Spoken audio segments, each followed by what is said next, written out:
Hello students, Jai Hind. I am Dr. MANISHA Pateel from Divine Science Academy. In last lecture, we have studied about embryo sac. Now let's do revision of that. So this is the diagram of embryo sac. We know that in embryo sac there are two integuments. This is outer and this is inner. Now from where that integument starts, that is known as a chalaza gland, and at one place there is a pore that is known as a micropyle end. Now we know that from megaspore mother cell, due to meiotic division, 4 megaspores are formed. Out of that 4 megaspore, 3 degenerates and 1 becomes active. That 1 megaspore divides thrice, that is 3 times, and forms 8 cells, and that 8 cell arrangement is known as the embryo sac. From 8 cells, that 3 cells are located toward chalaza gland, which are known as the antipodal cell. Now remaining 3, they are located toward micropyle end. In center there is egg cell and remaining 2 are synergid cells. In synergid cell there is a bulged portion that is known as the filiform apparatus, which helps that pollen tube to enter within a embryo sac. Remaining 2 nuclei fuse together and form 1 cell, and it is located in center, that is center nuclei. So these are 1, 2, 3, 4, 5, 6, 7, 8. 8 nuclei arrangement. It is known as a embryo sac. Now what about male gamete? So pollen grain having 2 layers. One is exine and the inner is intine. We know that intine is made up of cellulose, right? Now when germination occurs, that intine moves outside from the germ pore. You know what is germ pore? Yes, where the deposition of sporopollenin is less, or there is no deposition of sporopollenin on exine, that space is known as a germ pore. So from germ pore, that pollen tube develops. This pollen tube, now its nucleus divide and forms 2 cells. That one bigger one is known as a vegetative cell and that smaller is generative cell. We know that in 60% of angiosperm, that pollen grain release at this stage, that is 2 cell stage. Now in some plants, that pollen is released in 3 cell stage. How that 3 cells are formed? So that vegetative cell remains as it is. Actually slowly it becomes disintegrated. That means it is destroyed. But that generative cells divide and it forms 2 more generative cells. So now we can see here there are 3 cells, 2 generative cell and 1 vegetative cell. When vegetative cell will destroy, now that pollen tube is having 2 generative cell and that forms male gametophyte. So remember that students, from female in embryo sac there are 8 nuclei and 7 cells, and from male we can understand from male female gametophyte 2 generative cells are involved.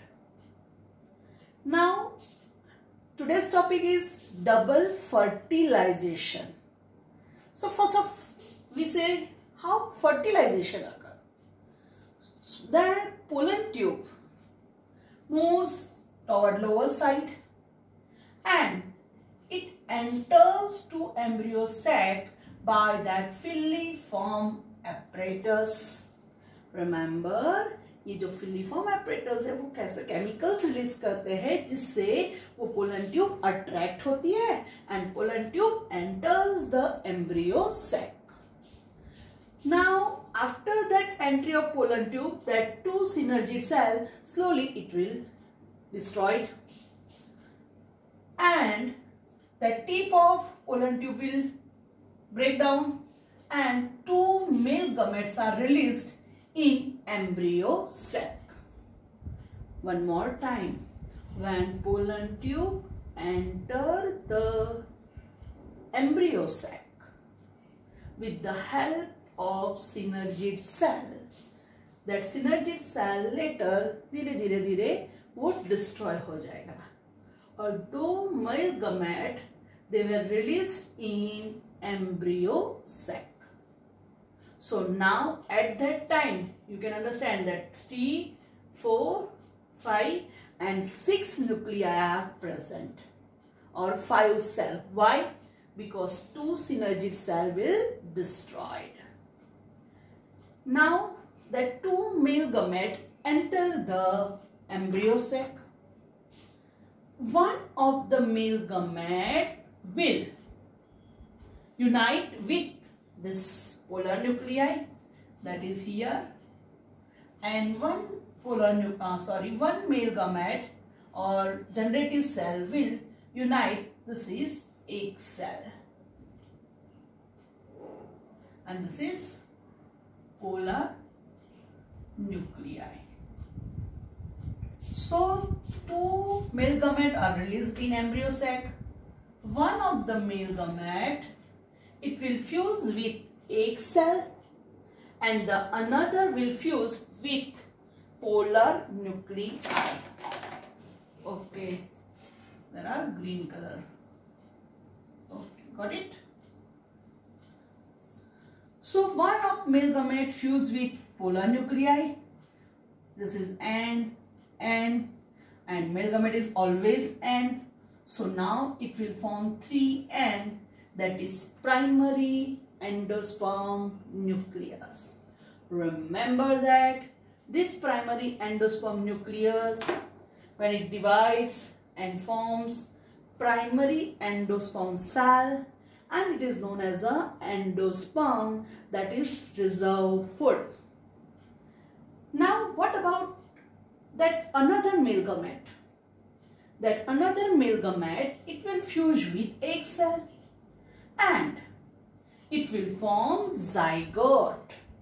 That zygote is diploid, and this zygote after development it is converted into embryo. So you can see here this is syngamy, that is simply fusion and forms zygote, and you can see here there are triple fusion. Why? Because two polar nuclei and one male gamete, that is 1, 2, 3. 3 cells fuse. That's why this is known as a triple fusion. आप students देख सकते हो यहाँ पे कि यहाँ पे fusion या that is fertilization occurs twice.